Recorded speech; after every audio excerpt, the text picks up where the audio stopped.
Hi guys, welcome to Toss and Talk.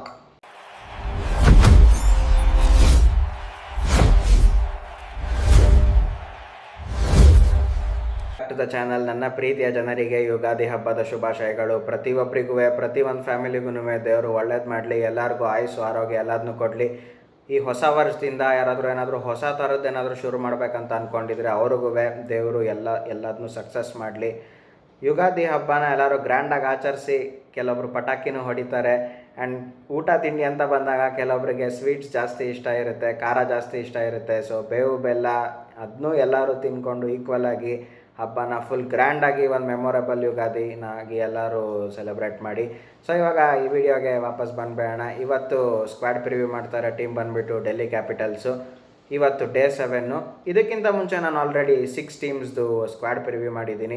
ಈ ಟೀಮ್ಸ್ದು strength and weaknesses ಏನು, ಇವ್ರು play ಆಫ್ಸಿಗೆ ಹೋಗ್ತಾರಾ ಇಲ್ವಾ, ಇವರು ಪ್ಲೇಯಿಂಗ್ 11 ಯಾವ ಥರ ಹೋದರೆ ಇವ್ರಿಗೆ ಅಡ್ವಾಂಟೇಜ್ ಆಗಬಹುದು ಅಂತ. ಸೊ ಆ ವಿಡಿಯೋಸು ಇನ್ನಾರಾದರೂ ನೋಡಿಲ್ಲ ಅಂದರೆ ಡಿಸ್ಕ್ರಿಪ್ಷನಲ್ಲಿ ಲಿಂಕ್ ಕೊಟ್ಟಿರ್ತೀನಿ. ಸೊ ನೀವು ಹೋಗ್ಬಿಟ್ಟು ಚೆಕ್ ಮಾಡ್ಕೊಂಬರ್ಬೋದು. ಆ ವಿಡಿಯೋಸು ತುಂಬ ಇಂಟ್ರೆಸ್ಟಿಂಗ್ ಆಗಿರುತ್ತೆ. ಸೊ ಇವಾಗ ಡೆಲ್ಲಿ ಕ್ಯಾಪಿಟಲ್ಸ್ದು ಸ್ಕ್ವಾಡ್ ಪ್ರಿವ್ಯೂಗೆ ವಾಪಸ್ ಬಂದ್ಬೇಡ. ಆ್ಯಕ್ಚುಲಿ ಇವ್ರಿಗೆ ಒಂಥರ ತುಂಬ ಅನ್ಲಕ್ಕಿ ಆಯಿತು ಲಾಸ್ಟ್ ಇಯರು. ಯಾಕಂದರೆ ಫಸ್ಟ್ 6 ಕಾರ್ ಗೇಮ್ ಗೆದ್ಬಿಟ್ಟು ಸಡನ್ನಾಗಿ ಕ್ವಾಲಿಫೈ ಆಗಲಿಲ್ಲ. ಎಲ್ಲರದ್ದು ಫೇವ್ರೇಟ್ಸ್ ಇತ್ತು, ಇಲ್ಲ ಗುರು ಈ ಸತಿ DC ಆಗ್ಬಿಡ್ತಾರೆ, ತುಂಬ ಚೆನ್ನಾಗಿ ಆಡ್ತಾ ಇದ್ದಾರೆ ಅಂತ ಅಂದ್ಕೊಳ್ಳೋ ಟೈಮಲ್ಲಿ ಅನ್ಫಾರ್ಚುನೇಟ್ಲಿ ಬ್ಯಾಡ್ ಲಕ್ಕು. ಇವ್ರಿಗೆ ಮೇಯ್ನಾಗಿ ಇನ್ನೊಂದು ಪ್ರಾಬ್ಲಮ್ ಏನಾಗೋಯ್ತು ಅಂದರೆ KL ರಾಹುಲ್ನ ಇವರು ಕರೆಕ್ಟಾಗಿ ಯೂಸ್ ಮಾಡ್ಕೊಳ್ಳಿಲ್ಲ. ಅಂದರೆ ಆ್ಯಕ್ಚುಲಿ ಒಳಗಡೆಯಿಂದ ಬಂದಿದ್ದ ಇನ್ಫಾರ್ಮೇಷನ್ ಪ್ರಕಾರ ಏನಂದರೆ KL ರಾಹುಲ್ ಏನು ಹೇಳಿದರು ಅಂದರೆ ನಾನು T20 ವರ್ಲ್ಡ್ ಕಪ್ ಆಡ್ಬೇಕು, ಸೊ ನಾನೇ ನಂಬರ್ 5 ನಂಬರ್ 6 ಆಡ್ತೀನಿ ಅಂತ ಆ ಥರ ಕೆಲವೊಬ್ಬರು ಹೇಳಿದ್ರು. ಬಟ್ ಅದಾದಮೇಲೆ ಅವ್ರಿಗೆ ಗೊತ್ತಾಯಿತು ಹೇಮಂಗ್ ಬದಾನಿ, ವೇಣುಗೋಪಾಲ್ ರಾವ್ ಇವರೆಲ್ಲ ಏನು ಸಪೋರ್ಟ್ ಸ್ಟಾಫ್ ಇದ್ದರು. ಹೇಮಂಗ್ ಬದಾನಿ ಮೇನ್ ಕೋಚು, ಬಟ್ ಕೆಲವೊಬ್ಬರು ಸಪೋರ್ಟ್ ಸ್ಟಾಫ್ ಏನಿದ್ರು ಅವ್ರಿಗೆಲ್ಲ ಗೊತ್ತಾಯಿತು, ವೇಣುಗೋಪಾಲ್ ರಾವ್ಗೆಲ್ಲ ಇಲ್ಲ, ನಾವು ಇವ್ರನ್ನ ನಂಬರ್ 5 ನಂಬರ್ 6 ಆಡಿಸಿದ್ರೆ ವೇಸ್ಟು, ನಂಬರ್ 1 ಇಲ್ಲಾಂದ್ರೆ ನಂಬರ್ 3 ಆಡಿಸ್ಬೇಕು ಅಂತ ಥರ ಡಿಸೈಡ್ ಮಾಡಿದ್ರು. ಬಟ್ ಅನ್ಫಾರ್ಚುನೇಟ್ಲಿ ತುಂಬ ಲೇಟು ಆಗೋಗಿತ್ತು ಅವ್ರಿಗೆ ರಿಯಲೈಸ್ ಆಗೋಷ್ಟೊತ್ತಿಗೆ. ಆ್ಯಂಡ್ ಅವ್ರಿಗೆ ಗೊತ್ತಾಗಬೇಕಿತ್ತು ಯಾವಾಗ ಒಂದು ಸತಿ ಚೇಪಾಕಲ್ಲಿ, ಇವಾಗಲೂ ನನಗೆ ಜ್ಞಾಪಕ ಇದೆ, KL ರಾಹುಲ್ ನಂಬರ್ 3 ಬಂದುಬಿಟ್ಟು 50+ ಬಾಲ್ಸಲ್ಲಿ 70+ ರನ್ಸ್ ಸ್ಕೋರ್ ಮಾಡ್ತಾರೆ. ಚೆನ್ನೈ ವಿಕೆಟಲ್ಲೇ, ಅದು ಮಧ್ಯಾಹ್ನದ ಮ್ಯಾಚ್, ಆ ಮ್ಯಾಚು CSK ಸೋಲ್ತಾರೆ, DC ಅವ್ರು ಡಾಮಿನೇಟ್ ಮಾಡ್ತಾರೆ. ಆವಾಗಲೇ ಅವ್ರಿಗೆ ಗೊತ್ತಾಗಬೇಕಿತ್ತು, ಇಲ್ಲ ಗುರು KL ರಾಹುಲ್ನ ಓಪನಿಂಗ್ ಕಳಿಸ್ಬೇಕಿತ್ತು ಅಂತ. ಬಟ್ ಅನ್ಫಾರ್ಚುನೇಟ್ಲಿ ಅವ್ರಿಗೆ ಲೇಟಾಗಿ ರಿಯಲೈಸ್ ಆಯಿತು. ಬಟ್ ಈ ಸತಿ ಯಾವ ಥರ ಹೋಗ್ತಾರೆ ನೋಡೋಣ. ಆ್ಯಂಡ್ ಇನ್ನೊಂದೇನೆಂದರೆ ಈ ಸತಿ ಹೇಮಂಗ್ ಬದಾನಿದು ಸ್ವಲ್ಪ ಲಕ್ಕು ಚೆನ್ನಾಗಿದೆ. ಯಾಕಂದರೆ IL T20 legally Dubai ಕ್ಯಾಪಿಟಲ್ಸ್ಗೆ trophy ಗೆಲ್ಸ್ಕೊಟ್ರು. ಅದಾದಮೇಲೆ ಈ ಸತಿ SA 20ನಲ್ಲಿ ರನ್ನರ್ ಅಪ್ಸ್ ಆಯಿತು ಹೇಮಂಗ್ ಬದಾನಿ ಕೋಚ್ ಆಗಿ ಟೀಮು. ಸೊ ಇದೆಲ್ಲ ಲಕ್ಕಿದೆ. ಆ್ಯಂಡ್ ಲಕ್ಕಿಗಿಂತನೂ ಈ ಸತಿ ನಂಗೆ ಏನು ಅನಿಸುತ್ತೆ ಅಂದರೆ DCದು ಸ್ಕ್ವಾಡ್ ನೋಡಿದ್ರೆ 100% ಪ್ಲೇ ಆಫ್ಸಿಗೆ ಕ್ವಾಲಿಫೈ ಆಗೇ ಆಗ್ತಾರೆ ಅಂತ ನನಗನ್ಸುತ್ತೆ. ಏನಕ್ಕೆ ಅಂತ ನಾನು ಸ್ಕ್ವಾಡ್ನ ಡಿಸ್ಪ್ಲೇ ಮಾಡ್ತೀನಿ, ಸೊ ನಿಮಗೆ ಗೊತ್ತಾಗುತ್ತೆ. ಸೊ ಇವಾಗ ಫಸ್ಟ್ ನಾನು ಎಲ್ಲದಕ್ಕಿಂತ ಮುಂಚೆ ಇವ್ರದ್ದು ಪ್ಲೇಯಿಂಗ್ 11 ನಾನು ಹೇಳ್ತೀನಿ, ಇವ್ರು ಯಾವ ಥರ ಹೋಗ್ಬೋದು ಅಂತ. ಸೊ ನಿಮ್ಮ ಪ್ರಕಾರ ಏನು ಅನಿಸುತ್ತೆ ನೀವು ಕಮೆಂಟ್ ಸೆಕ್ಷನಲ್ಲಿ ತಿಳಿಸಿ. ಇಲ್ಲ ಗುರು ನನಗೆ ಆ ಪ್ಲೇಯರ್ ಬದಲು ಇವರು ಬಂದಿದ್ದರೆ ನನ್ನ ಟೀಮ್ ಇನ್ನೊಂದು ಸ್ವಲ್ಪ ಸ್ಟ್ರಾಂಗ್ ಆಗುತ್ತೆ ಅಂತ ಅನಿಸಿದ್ರೆ 100% ನೀವು ಹೇಳ್ಬೋದು. ಸೊ ನನ್ನ ಪ್ರಕಾರ ಈ ವರ್ಷ KL Rahul and Pathum Nissanka open ಮಾಡ್ತಾರೆ. Number 3 Abhishek Porel, number 4 David Miller, number 5 Tristan Stubbs, number 6 Ashutosh Sharma, number 7 Vipraj Nigam, number 8 Axar Patel, number 9 the talented Aqib Nabi, ಈ ಸತಿ ರಂಜಿ ಟ್ರೋಫಿಲಿ ನೋಡಿರ್ತೀರ ಅನಿಸುತ್ತೆ, number 10 Mitchell Starc, number 11 Kuldeep Yadav. Impact player ಅಂತ ಬಂದಾಗ ಫಸ್ಟು ನಟರಾಜನ್ ಏನಾದರೂ ಫಿಟ್ ಆಗಿದ್ರೆ, ಇವಾಗ ಬಂದಿರೋ ನ್ಯೂಸ್ ಪ್ರಕಾರ ನಟರಾಜನ್ನು ಸ್ವಲ್ಪ ಪ್ರಾಕ್ಟೀಸ್ ಎಲ್ಲ ಮಾಡ್ತಾ ಇದ್ದಾರೆ.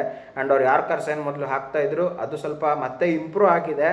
ಆ್ಯಂಡ್ ಅವ್ರ ಸ್ಪೀಡ್ಸು ಸ್ವಲ್ಪ ಇಂಪ್ರೂವ್ ಆಗಿದೆ ಅಂತ ರಿಪೋರ್ಟ್ಸ್ ಬರ್ತಾ ಇದೆ. ನಟರಾಜನ್ ಏನಾದರೂ ಇಲ್ಲ ಅಂದರೆ 100% ಅವ್ರು ಮುಖೇಶ್ ಕುಮಾರ್ಗೆ ವಾಪಸ್ ಹೋಗ್ತಾರೆ. ಸೊ ಇವಾಗ ಇದೊಂಥರ ಕಾಂಬಿನೇಷನ್ ಆಗುತ್ತೆ. ಇವ್ರಿಗೆ ಇನ್ನೊಂದು ಥರ ಕಾಂಬಿನೇಷನ್ ಏನಂದರೆ, ಬೈ ಚಾನ್ಸ್ ಅಕೀಬ್ ನಬಿ ಏನಾದರೂ ಚೆನ್ನಾಗಿ ಮಾಡಿಲ್ಲ ಅಂದರೆ ನನ್ನ ಪ್ರಕಾರ ಲುಂಗಿ ಅಂಗಿಡಿನ ತೊಗೊಂಬರ್ತಾರೆ ಅವ್ರ ಜಾಗದಲ್ಲಿ. ಆ್ಯಂಡ್ ಫಾರಿನ್ ಸ್ಲಾಟು ಪತ್ತುಮ್ ನಿಸಂಕನ ಇವ್ರು ಡ್ರಾಪ್ ಮಾಡಿಬಿಟ್ಟು Abhishek Porel and KL ರಾಹುಲ್ನ open ಮಾಡಿಸ್ತಾರೆ. ನಂಬರ್ 3 ನಿತೀಶ್ ರಾಣಾ ಬರೋ ಅಂಥ ಚಾನ್ಸಸ್ಸು ಇದೆ. ಸೊ ಈ ಥರ ಇವ್ರು ಕಾಂಬಿನೇಷನ್ ಮಾಡ್ಬೋದು. ನನ್ನ ಪ್ರಕಾರ ಫಸ್ಟ್ ಅಕೀಬ್ ನಬಿ ಜೊತೆನೇ ಹೋಗ್ತಾರೆ. ಬಟ್ ನಾನು ಜನರಲಿ ಹೇಳಿದ್ದು ಇವ್ರಿಗೆ ಯಾವ ಥರ ಒಂದು 3-4 ಥರ 11 ಮಾಡಿದ್ರು ಇವ್ರ ಕಾಂಬಿನೇಷನ್ ಏನು ಡ್ಯಾಮೇಜ್ ಆಗೋದಿಲ್ಲ. ಆ್ಯಂಡ್ ನನ್ನ ಪ್ರಕಾರ ಆ್ಯಕ್ಚುಲಿ ನಂಬರ್ 3 ನಿತೀಶ್ ರಾಣನ ಆಮೇಲೆ ಆಡಿಸ್ಬೋದು, ಬಟ್ ಅಭಿಷೇಕ್ ಪೊರ್ರಲ್ ಜೊತೆನೇ ಫಸ್ಟ್ ಇವರು ಓಪನ್ ಮಾಡೋದು, ಅಂದರೆ ಫಸ್ಟ್ ಕೆಲವೊಂದು ಗೇಮ್ಸ್ ಆಡಿಸೋದು. ಇವಾಗ ಸ್ವಲ್ಪ ಡೀಟೇಲ್ಡ್ ಅನಾಲಿಸಿಸ್ ಮಾಡೋಣ. ನನ್ನ ಪ್ರಕಾರ ಏನಕ್ಕೆ ಇವರು ಸ್ಟ್ರಾಂಗ್ ಇದ್ದಾರೆ, ಪ್ಲೇ ಆಫ್ಸಿಗೆ ಕ್ವಾಲಿಫೈ ಆಗ್ತಾರೆ ಅಂತ ನಂಗೆ ಅನಿಸುತ್ತೆ ಅಂದರೆ, KL ರಾಹುಲ್ ಈ ಸತಿ ಓಪನಿಂಗು 100% ಚೆನ್ನಾಗಿ ಆಡ್ತಾರೆ. 2018-19 ಏನು ಪಂಜಾಬ್ ಕಿಂಗ್ಸಿಗೆ ಆಡಿದ್ರು, ಇವಾಗ ಅದೇ ಗ್ಯಾಪ್ಕ ಬರುತ್ತೆ. 100% ಇವ್ರಿಗೆ ಒಂದು ಸೀಸನಲ್ಲಿ 500+ ರನ್ಸ್ ಬಂದೇ ಬರುತ್ತೆ. ಅದು ಏನು ಇವ್ರು ಅದಾದಮೇಲೆ ನಂಬರ್ 5 ಕಳಿಸೋರು, ನಂಬರ್ 4 ಕಳಿಸೋರು ಅದೆಲ್ಲ ಇರ್ತಾಯಿತ್ತು. ಈ ಸತಿ ಓಪನಿಂಗಿಗೆ ಬಂದಿದ್ದಾರೆ, 100% ಚೆನ್ನಾಗಿ ಮಾಡ್ತಾರೆ. ಪತ್ತುಮ್ ನಿಸ್ಸಂಕ IPL ಆಡಿಲ್ಲ ಇಷ್ಟು ವರ್ಷ, ಬಟ್ಟು ಏಷ್ಯನ್ ಕಂಡೀಷನ್ಸಲ್ಲಿ ತುಂಬ ಚೆನ್ನಾಗಿ ಆಡ್ತಾರೆ. ಬೈ ಚಾನ್ಸ್ ಪತ್ತುಮ್ ನಿಸ್ಸಂಕ ಆಡಲಿಲ್ಲ ಅಂದರೆ ಬೆನ್ ಡಕೆಟ್ ಕಡೆ ನೋಡ್ತಾರೆ.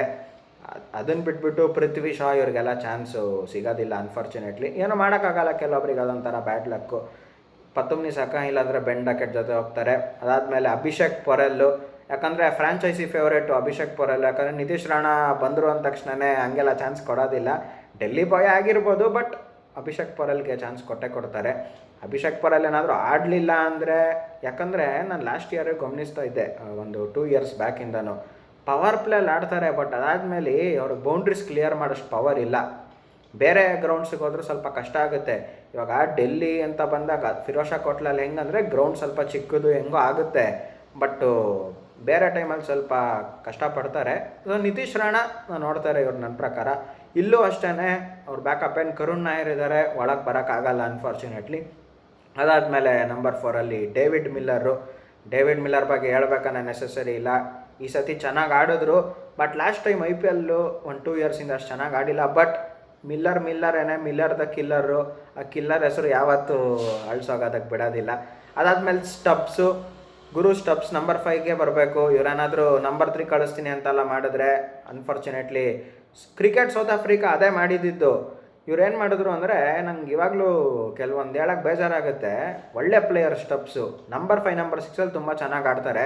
ಟೆಸ್ಟ್ ಮ್ಯಾಚಲ್ಲಿ ಇವ್ರನ್ನ ನಂಬರ್ 3 ಕಳಿಸ್ಬಿಟ್ಟು ಟೀಮಿಂದಾನೇ ಡ್ರಾಪ್ ಮಾಡಿ, T20 ಸ್ಕ್ವಾಡಲ್ಲೇ ಇರಲಿಲ್ಲ. ಯಾವುದೋ T20 ವರ್ಲ್ಡ್ ಕಪ್ಗಿಂತ ಮುಂಚೆ ಬೇರೆ ಸೀರೀಸಲ್ಲಿ ನಂಬರ್ 3 ಕಳಿಸ್ಬಿಟ್ಟು ಅವ್ರು ಸ್ಟಬ್ಸ್ ಆಡಲಿಲ್ಲ. ಸೊ ಅವ್ರನ್ನ ಡ್ರಾಪ್ ಮಾಡ್ತಾರೆ. T20 ಸ್ಕ್ವಾಡ್ಗೆ ಇವರು ವಾಪಸ್ ಆಮೇಲೆ ಬರಬೇಕಾಗುತ್ತೆ ಕೆಲವೊಂದು ಇಂಜುರಿ ಕನ್ಸರ್ನ್ಸಿಂದ. ಇಲ್ಲಿ ಬಂದ್ಬಿಟ್ಟು ಮತ್ತೆ ಪ್ರೂವ್ ಮಾಡಿದ್ರು. ಸೊ ಏನಂದರೆ, ಯಾರ್ಯಾರು ಎಲ್ಲೆಲ್ಲಿ ಆಡಬೇಕು ಅಲ್ಲೆಲ್ಲ ಆಡಬೇಕು. ಪೊಸಿಷನ್ ಚೇಂಜ್ ಮಾಡ್ತೀನಿ ಅಂದರೆ ಕೆಲವೊಬ್ರಿಗೆ ಸಕ್ಸಸ್ ಆಗುತ್ತೆ, ಬಟ್ ಇನ್ನು ಕೆಲವೊಬ್ರಿಗೆ ಫೇಲ್ಯೂರ್ ಆಗೋ ಚಾನ್ಸಸ್ಸು ತುಂಬ ಇರುತ್ತೆ. ಸೊ ನನ್ನ ಪ್ರಕಾರ ಟ್ರಿಸ್ಟಿಯನ್ ಸ್ಟಬ್ಸು 5 or 6 ಆಡಿದ್ರೆ ನನ್ನ ಪ್ರಕಾರ ಒಂದು ಒಳ್ಳೆ ಸಕ್ಸಸ್ ಸಿಗುತ್ತೆ. ಅದಾದಮೇಲೆ ಅಶುತೋಷ್ ಶರ್ಮಾ ತುಂಬ ಚೆನ್ನಾಗಿ ಆಡ್ತಾರೆ, ಅದರಲ್ಲಿ ಏನೂ ಡೌಟ್ ಇಲ್ಲ. ಬೈ ಚಾನ್ಸ್ ಇವರೇನಾದ್ರೂ ಫ್ಲಾಪ್ ಆದರೂ ಆ ಥರ ಏನಾದರೂ ಆದರೆ ಇವರಿಗೆ ಪಕ್ಕಾ ಬ್ಯಾಕಪ್ಪು ಸಮೀರ್ ರಿಜ್ವಿನ್ ಇಟ್ಕೊಂಡಿದ್ದಾರೆ. ಬಟ್ ಇವಾಗ ಕೇಳ್ಬೋದು, ಗುರು ಲಾಸ್ಟ್ ಇಯರು ಸಮೀರ್ ರಿಜ್ವಿ ಚೆನ್ನಾಗಿ ಆಡಿದ್ರಲ್ಲ ಅಂತ. ಬಟ್ ನನ್ನ ಪ್ರಕಾರ ಅಶುತೋಷ್ ಶರ್ಮಾ ಸ್ವಲ್ಪ 1-2 ಇಯರ್ಸಿಂದ ಪ್ರೂವ್ ಮಾಡಿರೋದ್ರಿಂದ ನನ್ನ ಪ್ರಕಾರ ಅಶುತೋಷ್ ಶರ್ಮಾ ಜೊತೆನೇ ಸ್ಟಾರ್ಟ್ ಮಾಡ್ತಾರೆ. ಅದಾದಮೇಲೆ ವಿಪ್ರಾಜ್ ನಿಗಮ್ ಅಂತೂ 100% ಚೆನ್ನಾಗಿ ಮಾಡ್ತಾರೆ. ಈ ಸತಿ ಅಂತೂ ಇನ್ನೂ ಚೆನ್ನಾಗಿ ಮಾಡ್ತಾರೆ, ಯಾಕಂದರೆ ಲಾಸ್ಟ್ ಇಯರು ಏನೂ ಎಕ್ಸ್ಪೀರಿಯನ್ಸ್ ಇರಲಿಲ್ಲ. ಫಸ್ಟ್ ಸೀಸನ್ನೇ ಆ ಥರ ಡಾಮಿನೇಟ್ ಮಾಡಿದ್ರು, ಚೆನ್ನಾಗಿ ಆಡಿದ್ರು. ಆ್ಯಕ್ಚುಲಿ ಬೌಲಿಂಗ್ ಅಂತ ಬಂದಾಗ ಧೈರ್ಯವಾಗಿ ಆಗ್ತಾಯಿದ್ರು ಮೇಲ್ಮೇಲೆ. ಈಗ ಕೆಲವೊಬ್ರಿಗೆ ಏನಂದರೆ, ಎಲ್ಲರಿಗೂ ಕೆಳಗಾಗಿ ಎಲ್ಲಿ ಒಡ್ಸ್ಕೊಂಡ್ಬಿಡ್ತೀನಿ ಅಂತ ಆ ಥರ ಆಕ್ಟ್ ಮಾಡ್ತಾಯಿದ್ರು. ಇವರೆಲ್ಲ ಡೈರೆಕ್ಟಾಗಿ ಮೇಲ್ಮೇಲೆ ಹಾಕಿ ಸ್ವಲ್ಪ ಆವಾಗಲೇ ಬ್ರೇವ್ ಆಗಿದ್ರು. ಆ್ಯಂಡ್ ಬ್ಯಾಟಿಂಗ್ ಅಂತ ಬಂದಾಗಲೂ LSG ಮ್ಯಾಚು ಕಣ್ಮುಂದೆ ಬರುತ್ತೆ ಇವಾಗಲೂ ನನಗೆ. ಅಲ್ಲೇ ಸೂಪರಾಗಿ ಆಡಿದರು. ಅದಾದಮೇಲೂ ಎಲ್ಲ ಒಳ್ಳೆ ಗೇಮ್ಸ್ ಆಡಿದ್ರು. ಅದಾದಮೇಲೆ ಅಕ್ಷರ್ ಪಟೇಲ್ ಬಗ್ಗೆ ಎಲ್ಲ ಹೇಳ್ಬೇಕಾದ್ರೆ ನೆಸೆಸರಿನೇ ಇಲ್ಲ. ಬ್ಯಾಟಿಂಗ್ ಅಂತ ಬಂದಾಗ ಚೆನ್ನಾಗಿ ಆಡ್ತಾರೆ. ಆ್ಯಂಡ್ ಬೌಲಿಂಗ್ ಅಂತ ಬಂದಾಗ 4 ಓವರ್ ಮಾಡೋಂಥ ಪ್ಲೇಯರು, ಸೂಪರಾಗಿ ಆಡ್ತಾರೆ, ಏನೂ ಡೌಟ್ ಇಲ್ಲ. ಅಕೀಬ್ ನಬಿ ರಂಜಿ ಟ್ರೋಫಿಲಿ ಏನು ಮಾಡಿದ್ರು ಎಲ್ಲರಿಗೂ ಗೊತ್ತು. ಸೊ ಅದೇ ಹೈ ಆನ್ ಕಾನ್ಫಿಡೆನ್ಸಿಂದ ಬರ್ತಾರೆ. ಬಟ್ ಅಕೀಬ್ ನಬಿ ಏನಾದರೂ ಆಡಲಿಲ್ಲ ಅಂದರೆ ಅವಾಗ ಸ್ವಲ್ಪ ನೋಡಬೇಕಾಗುತ್ತೆ, ಯಾಕಂದರೆ ಇನ್ನೂ ಯಂಗ್ಸ್ಟರ್ ಅದರಿಂದ ಏನೂ ಹೇಳೋದಕ್ಕಾಗೋದಿಲ್ಲ.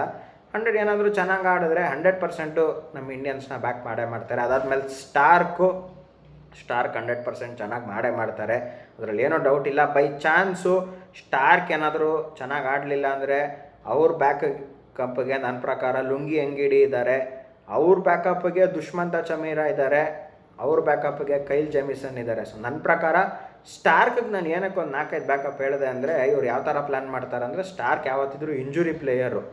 ಇವಾಗ ಓದ್ಸತಿನ ಏನಾಯಿತು, ಇವ್ರಿಗೆ ಇಂಜುರಿ ಆಗಲಿಲ್ಲ, ಅರ್ಧ ಸೀಸನಲ್ಲಿ ಹೋದರೆ. ಯಾಕಂದರೆ ಅಲ್ಲಿ ಗಲಾಟೆ ಏನಾಯಿತು ಇದ್ರದ್ದು, ನನ್ನನ್ನು ಚೆನ್ನಾಗಿ ನೋಡ್ಕೊಳ್ಳಿಲ್ಲ, ನನಗೆ ವ್ಯಾನ್ ಒಳಗೆ ತಳ್ಳಿಬಿಟ್ರು ಅಂತ ವಾಪಸ್ ಅರ್ಧದಲ್ಲೇ ಹೊರಟೋದ್ರು, ವಾಪಸ್ ಬರಲೇ ಇಲ್ಲ. ಸೊ ಅಂಥ ಸಿಚುವೇಶನ್ಸಲ್ಲಿ ಏನಾಗುತ್ತೆ ಅಂದರೆ ಯಾವ ಟೈಮಲ್ಲಿ ಏನಾಗುತ್ತೆ ಅಂತ ಗೊತ್ತಿಲ್ಲ. ಸೊ ಇವರೆಲ್ಲ ಸ್ವಲ್ಪ ಕಿರಿಕಿಗಳಾದ್ರಿಂದ ಇಲ್ಲ ಇಂಜುರಿನೂ ಆಗ್ಬೋದು, ಹೇಳೋಕ್ಕಾಗೋದಿಲ್ಲ. ಸೊ ನನ್ನ ಪ್ರಕಾರ ಅದಕ್ಕೋಸ್ಕರನೇ ಹೇಳಿದ್ದು ಲುಂಗಿ ಅಂಗಡಿ 100% ವಾಪಸ್ ಬಂದೇ ಬರ್ತಾರೆ ಆವಾಗ. ಸೊ ಸ್ಟಾರ್ಕಷ್ಟು ಮಾಡಿಲ್ಲ ಅಂದ್ರೂ ಈ ವರ್ಷ ಏನು ಮಾಡಿದ್ದಾರೆ ತುಂಬ ಚೆನ್ನಾಗೇ ಮಾಡಿದ್ದಾರೆ ಆ್ಯಕ್ಚುಲಿ ಅವ್ರು ಸೌತ್ ಆಫ್ರಿಕನ್ ಟೀಮಿಗೆ. ಸೊ ಲುಂಗಿ ಅಂಗಡಿ ಬಂದೇ ಬರ್ತಾರೆ. ಅದಾದಮೇಲೆ ಕುಲ್ದೀಪ್ ಯಾದವ್ ಬಗ್ಗೆ ಎಲ್ಲ ಹೇಳ್ಬೇಕಂತ ನೆಸಸರಿನೇ ಇಲ್ಲ. ಅಟ್ಯಾಕಿಂಗ್ ಬೌಲರು ತುಂಬ ಚೆನ್ನಾಗಿ ಮಾಡ್ತಾರೆ. ಬಟ್ ಸ್ವಲ್ಪ ಕಾನ್ಫಿಡೆನ್ಸ್ ಲೋ ಇಂದ ಬರ್ತಾರೆ. ಏನಾಗ್ಬಿಟ್ಟಿದೆ ಈ ಸತಿ ಅಂದರೆ ಇವ್ರಿಗೆ T20 ವರ್ಲ್ಡ್ ಕಪ್ಪಲ್ಲಿ ಸರಿಯಾಗಿ ಚಾನ್ಸು ಕೊಡಲಿಲ್ಲ.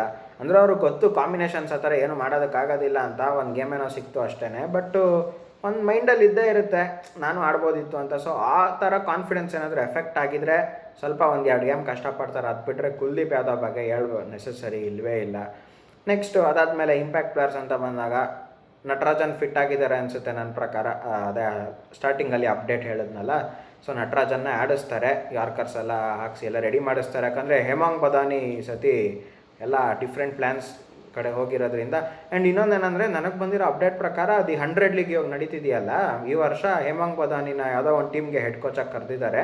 ಸೊ ಇಷ್ಟೆಲ್ಲ ಪರ್ಫಾರ್ಮ್ ಮಾಡಿಸಿರೋರು ಸೊ ನಟರಾಜನ್ಗೂ ಏನಾದ್ರು ಹೆಲ್ಪ್ ಮಾಡ್ತಾರೆ.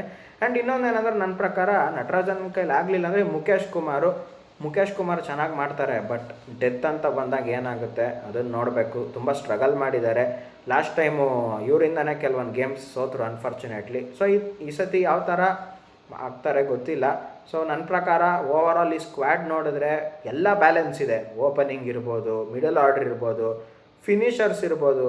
ಇಂಥ ಟೀಮ್ ಇಟ್ಕೊಳ್ಳೋಕ್ಕೆ ಒಂಥರ ತುಂಬ ಲಕ್ಕಿರಬೇಕು. ಯಾಕಂದರೆ 3 ಥರ 11 ಮಾಡ್ಬೋದು ಇವ್ರದ್ರಲ್ಲಿ. 3 ಕಾಂಬಿನೇಷನ್ ಮಾಡಿದ್ರು ಇವ್ರ ಕಾಂಬಿನೇಷನ್ಸಿಗೆ ಏನೂ ಎಫೆಕ್ಟ್ ಆಗಲ್ಲ. ಸೊ ಇಷ್ಟೆಲ್ಲ ಇಟ್ಕೊಂಡು ನನ್ನ ಪ್ರಕಾರ 100% ಇವ್ರು ಪ್ಲೇ ಆಫ್ಸಿಗೆ ಕ್ವಾಲಿಫೈ ಆಗಲೇಬೇಕು. ಇದನ್ನೆಲ್ಲ ಕೊಟ್ಬಿಟ್ಟು ಇವ್ರು ಪ್ಲೇ ಆಫ್ಸಿಗೆ ಕ್ವಾಲಿಫೈ ಆಗಲಿಲ್ಲ ಅಂದರೆ ಅನ್ಫಾರ್ಚುನೇಟ್ಲಿ ಏನೂ ಮಾಡೋದಕ್ಕಾಗೋದಿಲ್ಲ. ಇಷ್ಟರ ಮೇಲೆ ಇವ್ರಿಗಿನ್ನೇನು ಬೇಕಿಲ್ಲ. ಇವ್ರಿಗೆ ಎಲ್ಲರೂ ಇದ್ದಾರೆ. ಫಿನಿಷರ್ಸ್ ಬೇಕಾ ಫಿನಿಷರು, ಓಪನರ್ ಬೇಕಾ ಓಪನರು. ಹಂಗಂತ ಎಲ್ಲ ಮ್ಯಾಚು KL ರಾಹುಲ್ ಆಡೋಕ್ಕಾಗೋದಿಲ್ಲ, ಬೇರೆಯವರು ಸ್ವಲ್ಪ ಕಾಂಟ್ರಿಬ್ಯೂಟ್ ಮಾಡಬೇಕಾಗುತ್ತೆ. ಬಟ್ ಜನರಲ್ಲಿ ಹೇಳಿದ್ದು ಓವರಾಲು. ಸೊ ನನ್ನ ಪ್ರಕಾರ ಕ್ವಾಲಿಫೈ ಆಗೇ ಆಗ್ತಾರೆ ಅಂತ ನನಗನ್ಸುತ್ತೆ ಈ ಥರ ಎಲ್ಲ ಅನಾಲಿಸಿಸ್ ಮಾಡಿದಾಗ. ಸೊ ವಿಡಿಯೋ ಇಷ್ಟ ಆಗಿದ್ದರೆ ಲೈಕ್ ಮಾಡಿ, ಶೇರ್ ಮಾಡಿ, ಸಬ್ಸ್ಕ್ರೈಬ್ ಮಾಡಿ ಆ್ಯಂಡ್ ಪಕ್ಕದಲ್ಲಿರೋ ಬೆಲ್ ನೋಟಿಫಿಕೇಷನ್ನ ಕ್ಲಿಕ್ ಮಾಡಿ. ಕ್ರಿಕೆಟ್ ರಿಲೇಟೆಡ್ ಏನೇ ಅಪ್ಡೇಟ್ಸ್ ಇದ್ರೂ ನಿಮಗೆ ಫಸ್ಟ್ ಬರುತ್ತೆ. ಎಲ್ಲರಿಗೂ ಮತ್ತೊಂದು ಸತಿ ಯುಗಾದಿ ಹಬ್ಬದ ಶುಭಾಶಯಗಳು. ಎಲ್ಲರಿಗೂ ಒಳ್ಳೆಯದಾಗಲಿ. ಸಿಗೋಣ ಮುಂದಿನ ವಿಡಿಯೋದಲ್ಲಿ. Thank you.